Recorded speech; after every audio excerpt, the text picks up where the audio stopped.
"Ma'am, we found your soaked child in the park." It was 1 a.m. on a stormy night when a police officer suddenly showed up at my door. I was totally confused.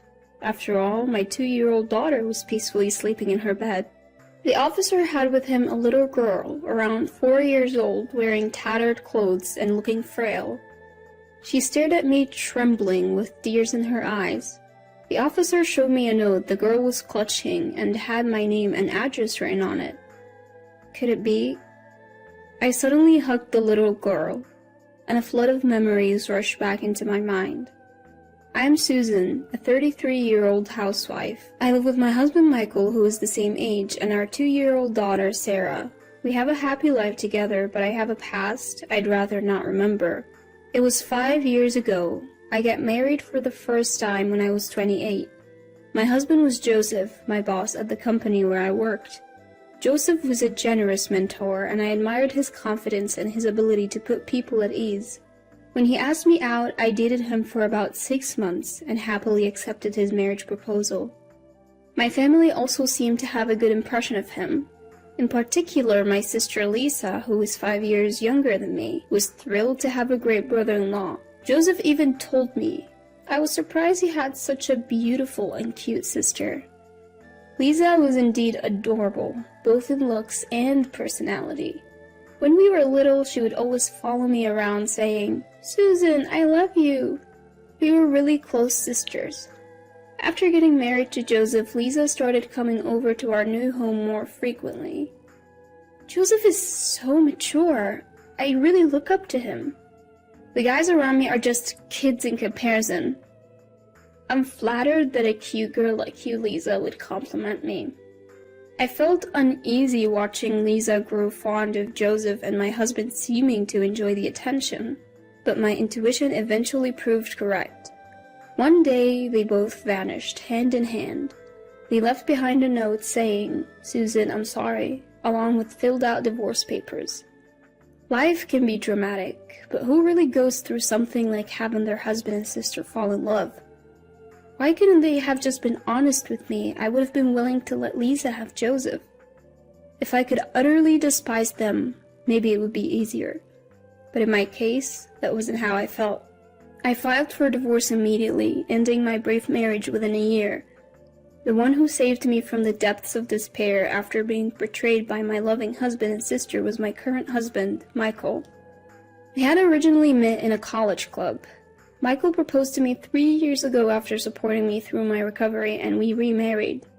Our daughter Sarah was born, and life had been peaceful.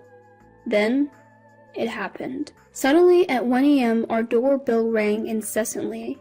Despite a raging hurricane outside, I got out of bed after patting my sleeping daughter's head, wondering what on earth was going on. With my husband away on business, I peeked outside cautiously and found a police officer standing there. "We found your soaking wet child in a nearby park." "What? My daughter is sleeping in her bed right now." "That's strange. The child has a note with your name and this address. Could you please open the door to confirm?" When I opened the door, standing there were the police officer and a skinny, drenched little girl about 4 years old. She was dressed in tattered clothes. The note she clutched read, "Please take care of this child," and the handwriting looked familiar. I couldn't help but kneel down and take her icy cold hand. Tears filled her eyes as she stared at me and shivered. This girl is... Suddenly, I hugged her tightly. Memories flooded back to me. I used to hug my younger sister Lisa, who was 5 years my junior, just like this. The child was the spitting image of Lisa, and there was no mistaking that the handwriting on the note was hers. I told the police, "This child is likely my sister's." But what was such a small child doing alone in the park in the middle of the night? "What's your name?" "Jennifer." "Jennifer? Why were you in the park?" "I came to this house with Mom, then Mom disappeared, so I was looking for her." Young Jennifer couldn't explain any further. Worried, Jennifer shivers every time the howling wind and rain intensify. I softly assure her, "She's soaked. If I don't get her into a warm bath and change her clothes, she'll catch a cold." I had some larger clothes a friend had given me, which their kids had outgrown. I got those ready for her. While I'm helping Jennifer out of her clothes in the bathroom, I let out an involuntary gasp. Unbelievably, her body has multiple bruises as if she's been pinched and slapped. My heart tightens thinking what she's been through with such a small body. To top it off, she's wearing a handmade charm hanging from her chest over her undershirt. Curious as I am about it, I put it aside for now and get her into the bath. After the bath, when I comb her hair and dress her in clean clothes, Jennifer looks remarkably refreshed and adorable.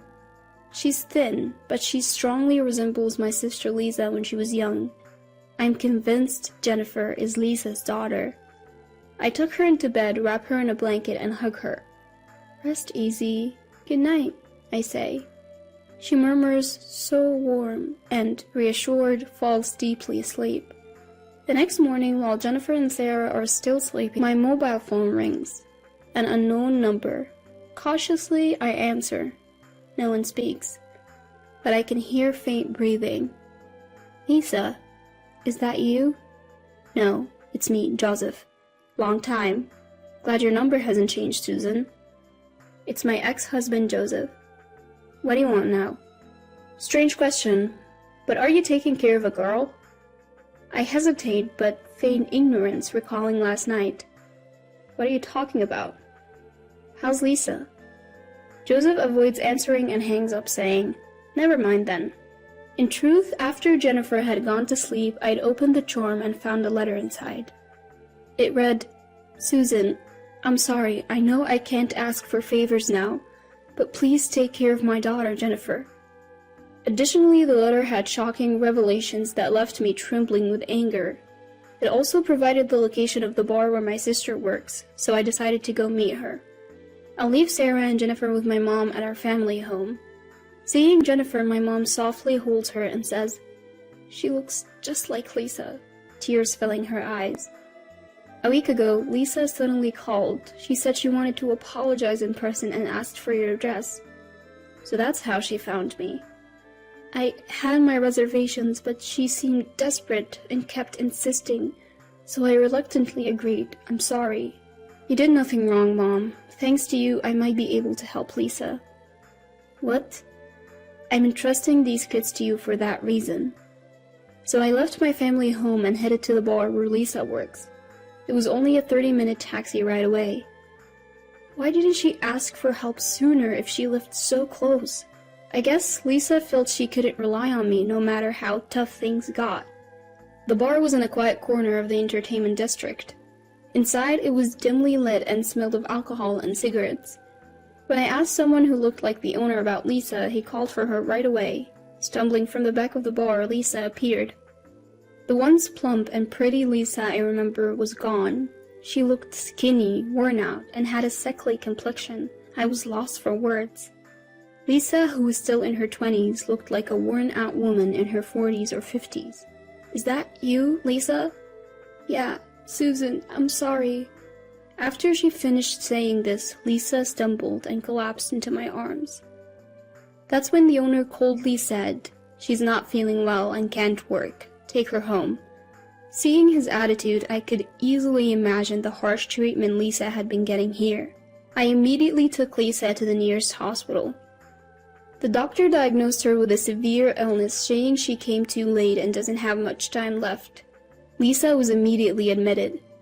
Overwhelmed by the news, I returned home and told my mom, who broke down crying.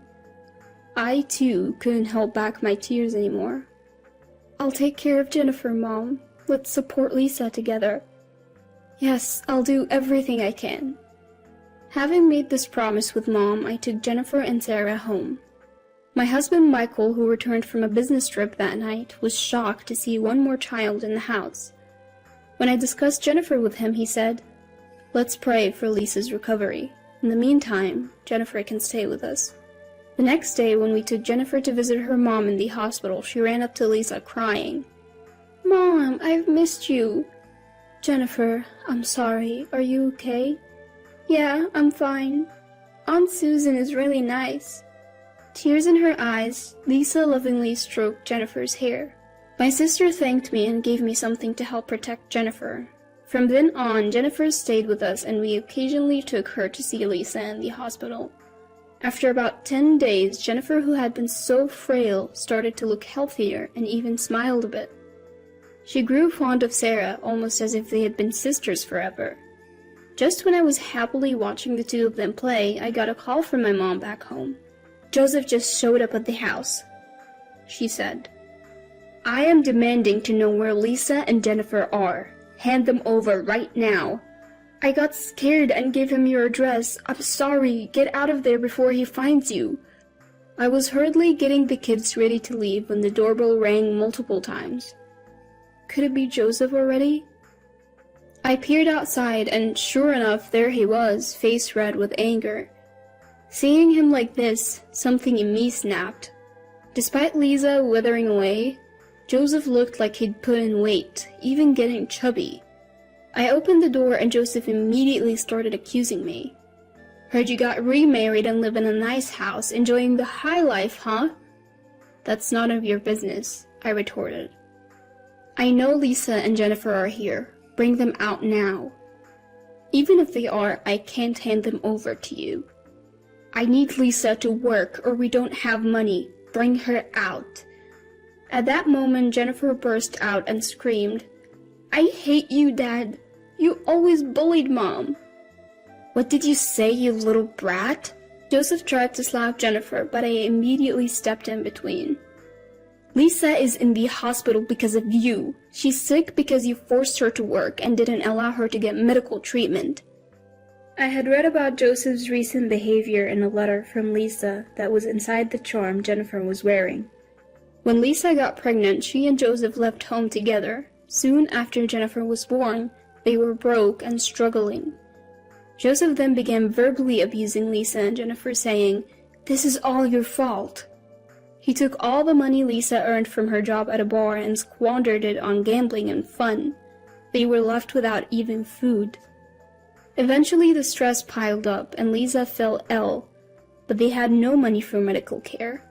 My sister had written, "I won't be able to raise Jennifer if things keep going like this. At least I want to save our child." So she thought it would be best to entrust this matter to me. However, when Joseph heard it, far from showing remorse, he spat out foul words. "Lisa and Jennifer are to blame for everything. They ruined my life. It's only right that they make amends. I don't know what sort of life you've been leading, but you've brought all this upon yourself. It's all your own doing." "No, Lisa came on to me. I had no choice but to get involved. It's all her fault." "You got to be kidding me. You're the adult here, and you took advantage of a young girl like Lisa. You've done terrible things to my sister and Jennifer. I'll have you prosecuted." "You have no proof. Still think so after seeing this?" I showed Joseph pictures of Jennifer covered in bruises as well as medical reports saying Lisa also had bruises all over her body. Joseph's face changed for a moment, but he soon began to taunt me again. "See? Women are so foolish. Who's to say who caused those bruises? Especially with Jennifer. It could have been her mother." "You're a despicable man. I have more evidence. Take a look at this." I showed him a mobile phone entrusted to me by Lisa. The phone contained audio clips of Joseph spewing abuse and committing acts of violence, providing ample evidence. Suddenly, Joseph lunged at me, trying to snatch the phone away. "Stop it! What are you doing?" At that moment, Michael and the police arrived, raising their voices and pulling Joseph's grabbing hand away from me. Actually, right after receiving a call from my mother, I had contacted my husband and the police. "Joseph, what you've done to my sister and Jennifer is unforgivable. I'll be handing all the evidence over to the police.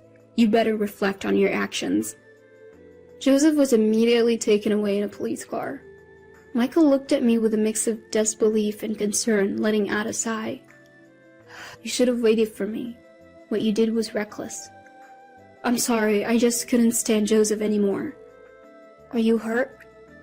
As he said this, looking me over for injuries, I felt so grateful that I had married this man. That night, we got a call from the hospital. Lisa's condition had suddenly worsened and she was critical. I rushed there with Jennifer. Lisa was barely breathing, but still conscious. Hang in there. Joseph is arrested now. You're safe. Susan, I'm sorry I messed up. Don't say that. I'm the one who introduced you to that horrible man. This isn't your fault, Lisa. Thank you. Please take care of Jennifer. Don't worry, I'll look after her until you get better. You need to hang on. Jennifer gripped Lisa's hand tightly, tears streaming down her face. Mom, Jennifer, I'm sorry. I'll be watching over you from the sky. Be a good girl. Mom, I'll be good. I want to be with you. Mom, Jennifer. And with that, Lisa lost consciousness. My sister passed away quietly the next day. Our prayers went unanswered. If I had stayed with Joseph, my daughter and I might have faced a similar fate. I wonder if Lisa became my stand-in. I can't shake that feeling. After the trial, Joseph was sentenced to prison. My parents filed for compensation and child support from Joseph. His parents apologized for their son's actions and offered to cover the costs. They promised to make him work to pay them back after his release. Jennifer chose to live with us, so we plan to adopt her. The compensation and child support will be saved for her future. Now, Sarah looks up to Jennifer like a real sister. Seeing them together reminds me of my own sister and me when we were young. I'm committed to supporting both of them as they grow up.